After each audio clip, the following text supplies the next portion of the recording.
Muy buenos días, mis hermanos. Pues seguimos en lo que es la lectura, la proclamación del apóstol San Pablo a la carta a los romanos.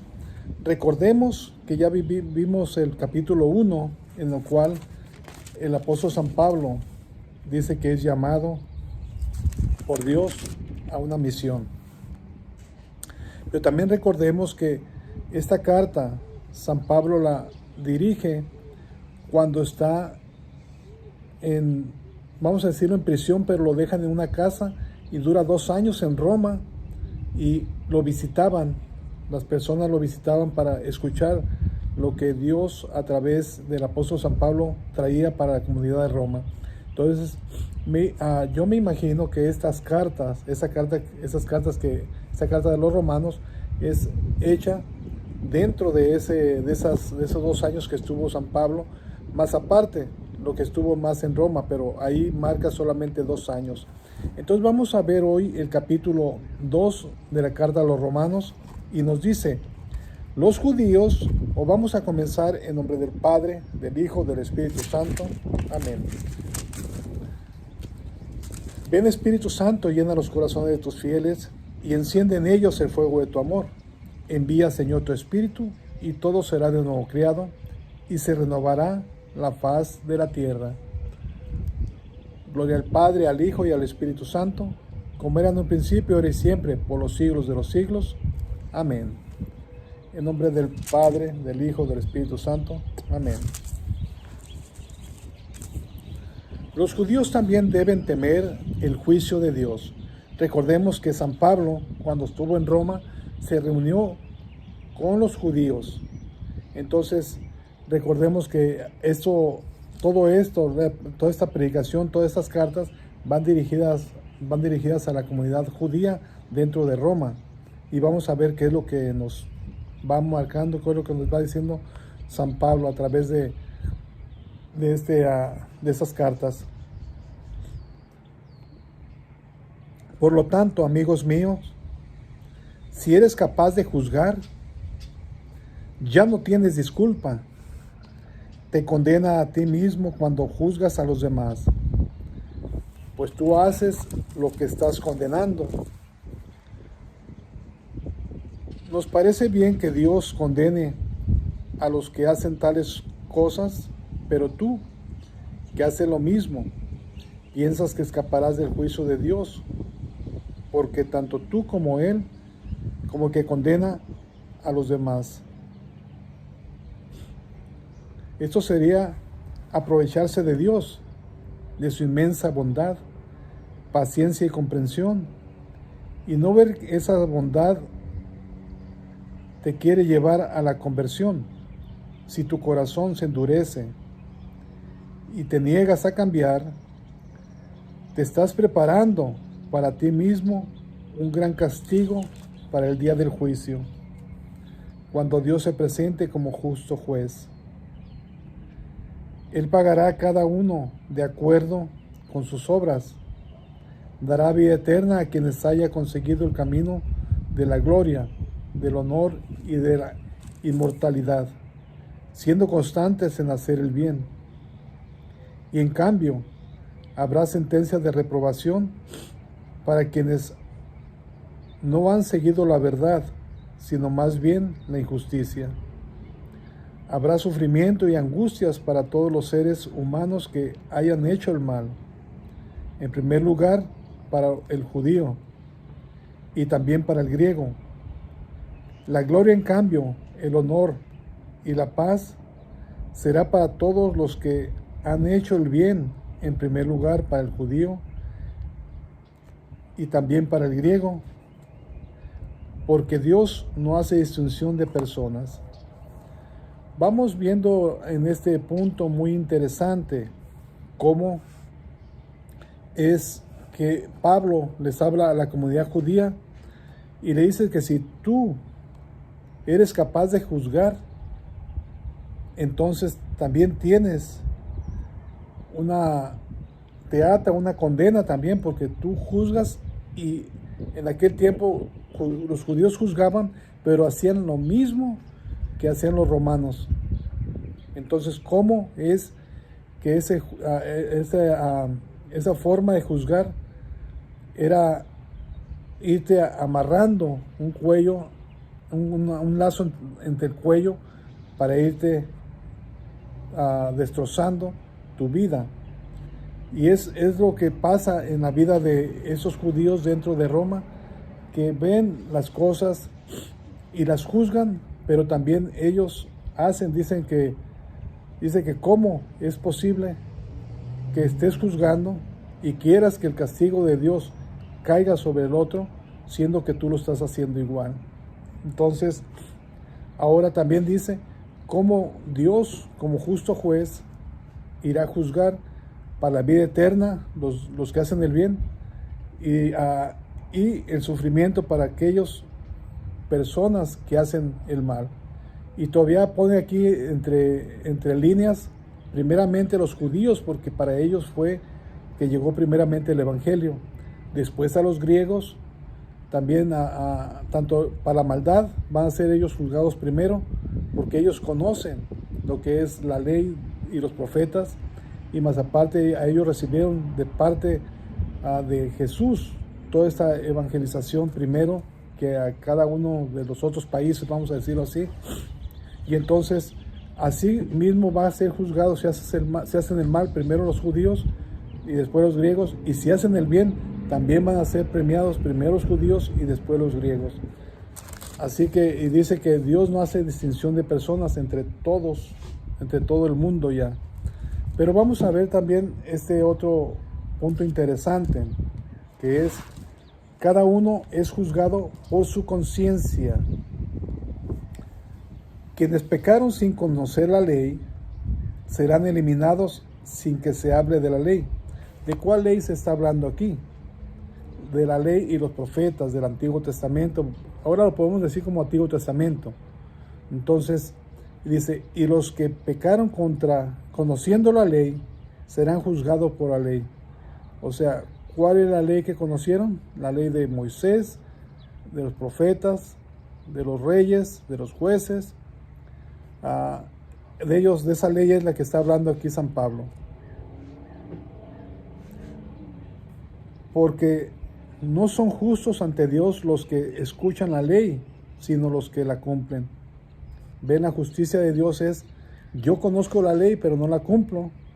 Pero si yo conozco la ley y la cumplo, ahí es donde habla de lo que es la justicia. Cuando los paganos que no tienen ley cumplen naturalmente lo que manda la ley, están escribiendo ellos mismos esa ley que no tienen, y así demuestran que la exigencia de la ley están grabadas en sus corazones.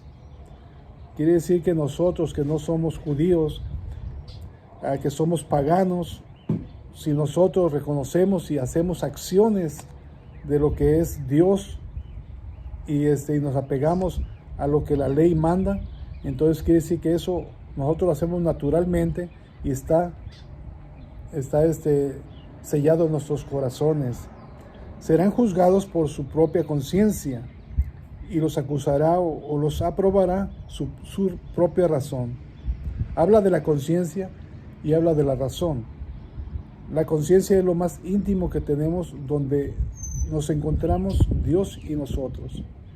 Y ya después de la razón es aquella acción que hacemos después de que hayamos examinado nuestra conciencia.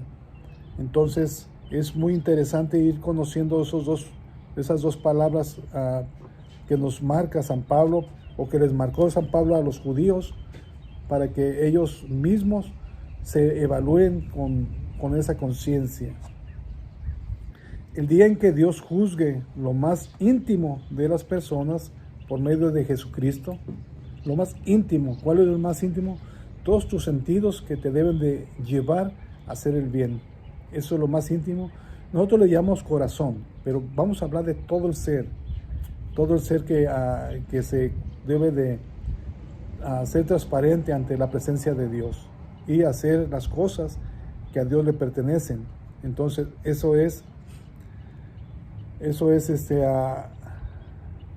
lo más íntimo de la persona. Esto es lo que dice mi evangelio. ¿Por qué miras tú eres porque mira, tú eres judío y te apoyas en la ley y te sientes orgulloso de tu Dios? Conoces su voluntad porque la ley te enseñó y sabes cómo actuar según las circunstancias. Tú que te crees guía de ciegos, luz en la oscuridad, maestro de los que no saben, el que enseña a los niños chicos y posees en la ley todo lo esencial y las normas del conocimiento y de la verdad. Pues bien, tú que enseñas a los demás, ¿por qué no te instruyes a ti mismo? Dices que no hay que robar y tú robas. Dices que no se debe de engañar a la propia esposa y tú lo haces. Afirmas que aborreces a los ídolos, pero robas en sus templos. Te sientes orgulloso de la ley, pero pasas por encima de ella, de tal manera que deshonras a tu Dios. Ya lo dice la Escritura, ustedes son causa de que los paganos insulten el nombre de Dios. Aquí hay algo muy interesante por medio del apóstol San Pablo, que les habla a los judíos que están en Roma. Cómo ellos se adjudican. ¿Por qué? Porque les llegó la ley, primero a ellos tuvieron la ley, ellos recibieron también a Jesucristo, no lo reconocieron, es otra cosa, pero ellos lo recibieron. Lo interesante aquí es que San Pablo habla de todo lo que ellos creen que son, pero a la vez les pone un aguijón en su corazón para que ellos sepan de que ellos se deben destruir a sí mismos y no hacer lo que los romanos estaban haciendo, que robaban, saqueaban y engañaban a sus esposas, y ellos están repitiendo esos males. Entonces San Pablo se les pone muy firme y dice, se sienten orgullosos por encima de la ley. Y dice aquí, la Escritura dice que ellos van a ser no ejemplo para la gente pagana, y por causa de eso nosotros vamos a insultar, nosotros como que somos paganos, que no somos judíos, vamos a insultar a Dios por medio de los judíos que no reconocen a Dios y hacen las cosas abominables ante los ojos de Dios, y transmiten todas esas inseguridades y desviaciones que llevan a la muerte. Entonces aquí San Pablo les echa en cara esta parte para que ellos comprendan de que se tiene que servir a un Dios, y a un Dios verdadero. Dice, la circuncisión te sirve si cumple la ley. Recordemos que la circuncisión era en aquel entonces, era para que pertenecieran al pueblo de Dios. Pero aquí habla San Pablo, dice, la circuncisión te sirve si cumple la ley. Si no la cumples, no te sirve. Pero si no la cumples, te colocas entre los que no están circuncidados. O sea, se hacen a la par según pueblo de Dios contra uno que no tiene nada que ver con el pueblo de Dios. Por el contrario, si uno de ellos cumple los mandatos de la ley, será considerado exactamente como un circuncidado. El que cumple la ley sin estar marcado físicamente con la circuncisión podrá juzgarte a ti, que eres infiel a la ley, a pesar de que tienes a la vez la circuncisión y la ley. O sea que el pagano que se vuelve a Dios, aquí ya hablamos ahora por medio de la fe, nosotros entramos a ser pueblo de Dios por medio del bautismo. Entonces ya nosotros podemos juzgar, si es que se nos parece juzgar a estas personas que dicen que son parte de la iglesia, pero no lo son. Entonces, aquí es lo que San Pablo está hablando sobre esa circuncisión, porque era muy importante para el pueblo elegido de Dios por el mandato de Moisés. Porque lo que a uno lo hace judío no es algo exterior, y la circuncisión real no es la que está hecha en el cuerpo. Ser judío es una realidad íntima, y la circuncisión debe ser la del corazón, obra espiritual y no cuestión de leyes escritas. No es algo que pueda valorar los hombres, sino solo Dios. Vemos cómo es ahora San Pablo, ya está ubicándolos, que la fe y el bautismo, mejor dicho, la fe en Jesús o la fe en los profetas, impregnada en el corazón, y aparte de eso, grabada en el corazón, y aparte de eso, practicada en la vida, eso es lo que realmente es tener una unión íntima con Dios. Y aquí dice lo último, no es algo que pueda valorar los hombres, sino solo Dios. ¿Por qué? Porque eso ya está hablando más de lo que hay dentro del corazón del hombre. No solamente es algo superficial, exterior, sino es algo que marca el corazón por medio del Espíritu Santo. Entonces, aquí con eso terminamos, hermanos, lo que son la carta de los Romanos, capítulo 2. Entonces, nos vemos, si Dios quiere, primeramente Dios mañana. Que Dios me los bendiga y vamos a hacer oración. Ven, Espíritu Santo, llena los corazones de tus fieles y enciende en ellos el fuego de tu amor. Envía, Señor, tu Espíritu y todo será de nuevo creado y se renovará la faz de la tierra. Gloria al Padre, al Hijo y al Espíritu Santo, como era en un principio, ahora y siempre, por los siglos de los siglos. Amén. Compartan, hermanos, este rinconcito en el cielo, y este está lanzado para el YouTube. En el Padre, del Hijo y del Espíritu Santo. Amén.